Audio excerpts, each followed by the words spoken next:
कोल्हापुरातना पहिलीच एक ताजी बातमी येते ती म्हणजे या ठिकाणी विषबाधा झाल्याचा प्रकार घडलाय। कोल्हापुरात 70हून अधिक विद्यार्थ्यांना विषबाधा झाली आहे। ही घटना घडली आहे शिवाजी विद्यापीठातील।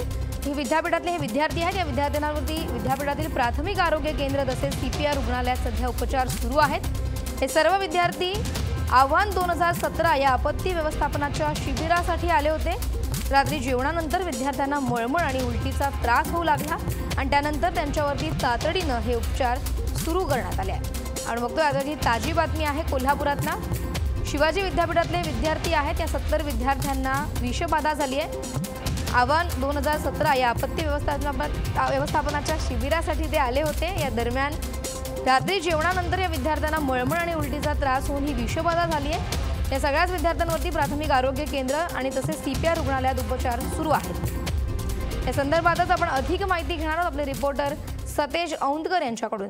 सतेज, कोल्हापुरातल्या 70 विद्यार्थ्यांना विषबाधा झाली आहे। रात्रीच्या जेवणानंतर हा सगळा प्रकार घडलाय। काय सांगशील या सगळ्याविषयी सविस्तर? लिनन, शिवाजी विद्यापीठात आव्हान 2017 या राज्य पातळीवरील आपत्ती व्यवस्थापन शिबिरासाठी राज्यभरातून 200हून अधिक विद्यार्थी शिवाजी विद्यापीठात दाखल झालेले आहेत। गेल्या 6 दिवसापासून तिथे विविध कार्यक्रम पार पडत आहेत।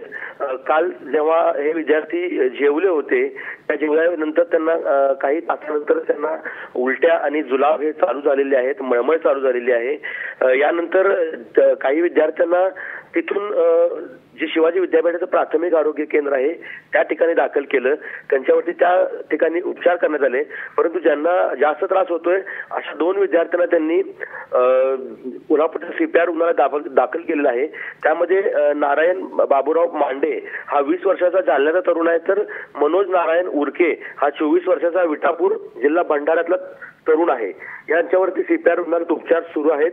असं सांगण्यात येते की जेवणानंतर त्यांच्यावरती त्यांना मळमळ आणखी त्रास चालू झाला, म्हणून त्यांच्यावरती आता हे उपचार केले जातात। 70हून अधिक विद्यार्थी असल्याचं प्राथमिक अंदाज हा वर्तवला जातोय, परंतु शिवाजी विद्यापीठाचे जे आरोग्य अधिकारी आहेत डॉक्टर विनीता रानडे यांनी मात्र हे वातावरणाच्या बदलाचा त्रास असण्याची शक्यता वर्तवलेली आहे। त्यांनी हे मान्य केलेलं नाहीये की हा विषबाधा झाल्याचा प्रकार आहे, परंतु आता हा विषबाधाचा प्रकार असल्याचं सर्वत्र विद्यापीठात चर्चा सुरू झालेली आहे।